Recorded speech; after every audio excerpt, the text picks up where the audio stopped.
Okay, so let's get into the nitty gritty here. Joe Biden, he's basically lost the debate, so the Democrats and lefties are going after him and trying to eke out all the lies, all the supposed lies he's been telling during the debate. And one of them was this is from Alabama.com. Trump lies about abortions after birth during Biden debate. Right, so clearly, Democrats think that Trump lied about late-term abortions, or we'll go specifically after birth abortions. So let's listen to what Trump said during the debate, and we'll dig into it. Here we go.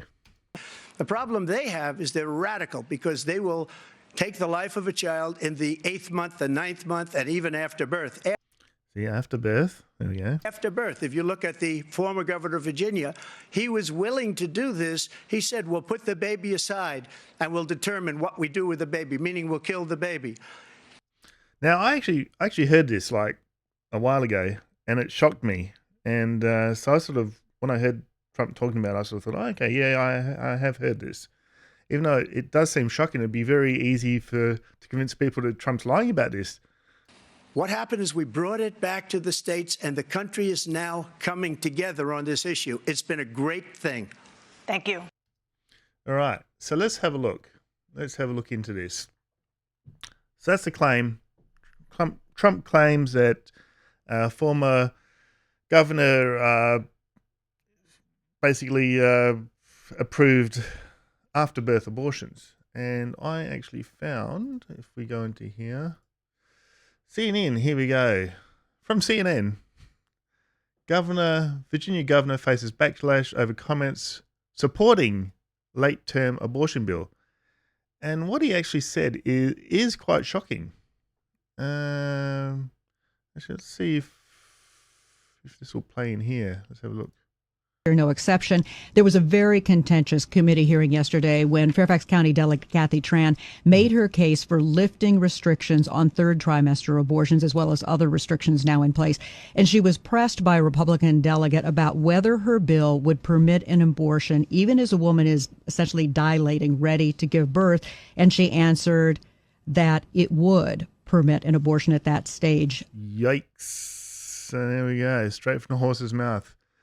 And see, Trump was saying about, we'll put the baby aside and we'll decide later. And, it seems like a radical thing to say, but Northam actually said, so this is Virginia Democrat Governor Ralph Northam, right? Let's see if we can just zoom this a bit more, make it easier to read. Northam, a pediatric neurosurgeon, told Washington radio station WTOP, and this is his own words, the infant would be delivered, right? So this is what the lefties are saying that never got said, and he's saying it. The infant would be delivered, so we're talking post-birth abortion here.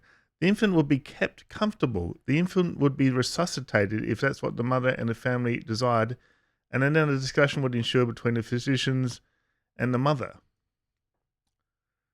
So basically, they're deciding the fate of the child after it is born.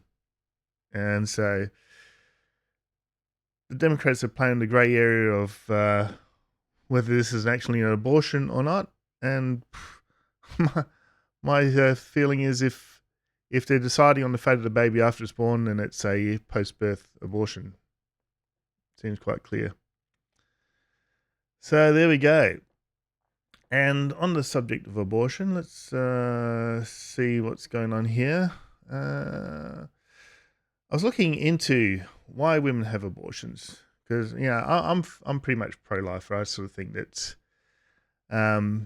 life is a continuum from fertilization to death. Even Joe Biden was once a fetus, and a lot of the reasons given for support of abortions is healthcare and the woman's life or rape or incest. So this is from let's have a look here. This is from the Guttmacher Mature Institute. It's a peer-reviewed journal of peer-reviewed research. They did surveys on reasons for women having abortions. I can leave a link in the description. You can have a read through it.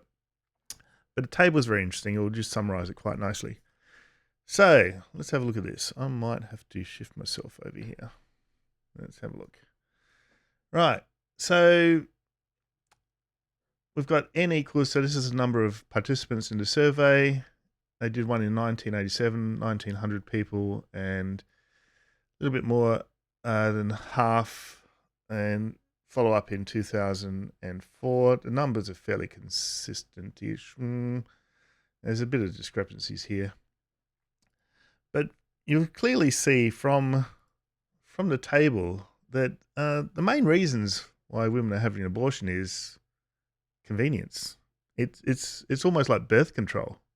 If you look at the table, 74 out of 1,160 said that having a baby would dramatically change my life. 73 said can't afford a baby right now. So either inferior education, inferior job, have other children or dependents, can't afford it. I'm unmarried, I'm a student, can't afford a baby in childcare. So I guess if you want to put it under the umbrella of mental health, I guess you could, but it's not life and death here. That's the way the lefties are trying to swing this. Is it's life and death here. It's either the mother or the baby. If we don't kill the baby, the mother's going to die. It's like no. It's more convenience. And you look here, some of the reasons.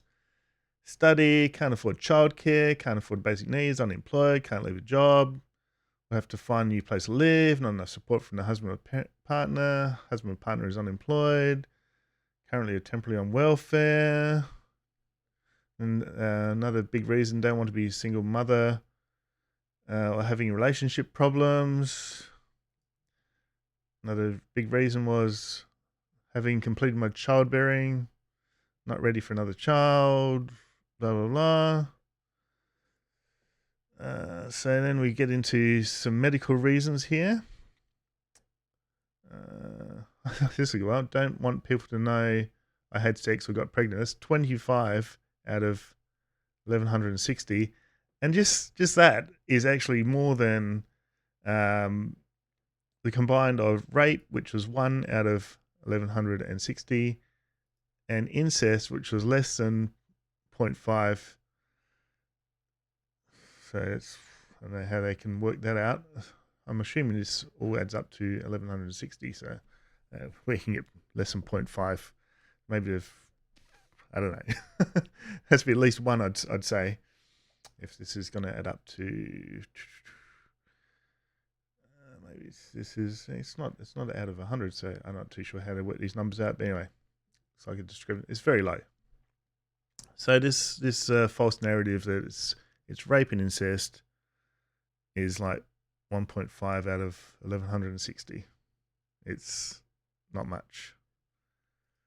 And physically problems with your health, 12, very vague. Parents want me to have abortion, 6. So yeah, it's such a touchy subject, and you have the women saying, men can't talk about this. Well, statistically speaking, 50% of the babies are going to be male, so they haven't got a voice. So I think I do have a right to talk about it. So one thing I like to look into is, because I don't think women understand what a baby looks like at certain stages of development as well. So if you look here, fetal development by week, the baby center, okay, doesn't look like a baby there. 2 weeks out of fertilization, you're probably not going to know you're pregnant. 3 weeks, 4 weeks, even by 5 weeks, it's starting to look like a little baby, even after 5 weeks. 6 weeks, 7 weeks, 8 weeks, it's got eyes. 9 weeks, 10 weeks. Don't tell me that doesn't look like a baby at 10 weeks. And if you look at if you research your abortion laws for your state, I know in Australia it's around 20 weeks, right? Legal 20 weeks. So if you run through 11 weeks, 12 weeks, 13 weeks, 14 weeks, 15 weeks, this is all legal. 16 weeks, totally legal. You can abort at 16 weeks. You can abort at 17 weeks, no problems. 18 weeks, 19 weeks, 20 weeks. There's also a shocking video. I don't want to play it because it will probably get flagged. It's pretty descriptive of an abortion doctor. He performed thousands of abortions over his career, and he became an anti-abortion after his daughter died in a car accident. And instead of seeing these like body parts on the table, and he went into great detail about how he used to have to do an audit on the body parts. And he goes, I'm just not trying to gross you out here, but I had to sort of like reconstruct a baby after I've sort of tore it all apart, getting it out of the woman. I had to reconstruct it on the table here, on a steel sheet. Had to try and reconstruct it as much as I could, so I knew that there was nothing left inside, right? Because you don't want, because that could lead to infection and health problems for the woman. So, and he goes into detail about the moment that he, instead of seeing these body parts, he saw like a human being, and he's from that moment on he didn't do any more abortions. So I think a lot of it's perception. It's just inside the belly, inside the womb, not the belly, but you know what I mean. And out of mind, out of sight, out of mind, and 22 weeks. Yeah, look up your own states, man. You'll be surprised how many weeks in is legal. 24, 25, run through all this, 27 weeks. Into the third trimester here. So, all right, I think we'll leave it there. I'll leave some links. I'll leave the link to the doctor as well. I think we've concluded that Trump wasn't lying. That this governor did say that we'll decide on the fate of the baby after it's born, and so by not resuscitating, you're essentially aborting it. So there you guys. Leave your comments below. Don't forget to like, subscribe, share. I'll try and do some more of these Trump lies, the usual Trump lies, and we'll go from there. Okay, cheers. Bye.